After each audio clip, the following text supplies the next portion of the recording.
గుప్పెడంత మనసు serial end అవుతుందా లేదా అని చాలామంది సీరియల్ ఫ్యాన్స్ అయోమయంలో ఉన్నారు. అయితే గుప్పెడంత మనసు సీరియల్ నిజంగానే ముగియబోతుంది. ఈ సీరియల్ అతి త్వరలో తెలుగు ఆడియన్స్కి గుడ్ బై చెప్పబోతుంది.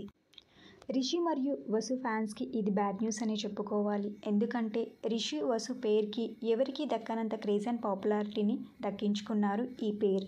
ఇప్పుడు ఈ సీరియల్ ఎండ్ అవ్వబోతుంది. ఫ్యాన్స్ ఎలా రియాక్ట్ అవుతారో చూడాలి. గుప్పెడంత మనసు సీరియల్ని 7th డిసెంబర్ 2020 స్టార్ట్ చేశారు. దాదాపు ఈ సీరియల్ 4 ఇయర్స్గా తెలుగు ఆడియన్స్ని విపరీతంగా ఆకట్టుకుంది. అయితే గుప్పెడంత మనసు సీరియల్ లాస్ట్ డే షూట్ రేపటితో ముగియబోతుంది. గుప్పెడంత మనసు సీరియల్ టైమింగ్స్ ఎన్నోసార్లు చేంజ్ చేస్తూ వచ్చారు.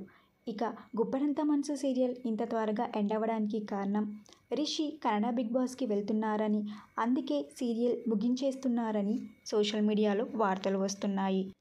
రిషి బిగ్ బాస్కి వెళ్తున్నారు కాబట్టి సీరియల్ని ఎండ్ చేస్తున్నారా, లేకపోతే వేరే కారణాలు ఏమన్నా ఉన్నాయా అనేది తెలియాల్సి ఉంది. అంతేకాకుండా రిషి వసు మళ్ళీ స్టార్మాలోనే మరో సరికొత్త సీరియల్తో కొన్ని మంత్స్ గ్యాప్ తర్వాత రాబోతున్నట్టు సమాచారం. గుప్పెడంత మనసు సీరియల్ క్లైమాక్స్ ఎపిసోడ్స్ ఎలా ఉండబోతున్నాయో మిస్ అవ్వకుండా టీవీలో చూడండి. గుప్పెడంత మనసు సీరియల్ అతి త్వరలో ముగియబోతుంది కాబట్టి ఈ సీరియల్ని మీలో ఎంతమంది మిస్ అవుతున్నారో మీ అభిప్రాయాన్ని కింద కమెంట్ బాక్స్లో కమెంట్ చేయండి. ఈ వీడియో మీకు నచ్చితే లైక్ చేసి షేర్ చేయండి. ఇలాంటి మరిన్ని సీరియల్స్ లేటెస్ట్ అప్డేట్ కోసం డ్రీమ్ తెలుగు ఫ్యాక్ట్స్ ఛానల్ని సబ్స్క్రైబ్ చేసుకొని పక్కనున్న బెల్ ఐకాన్ని యాక్టివేట్ చేయండి.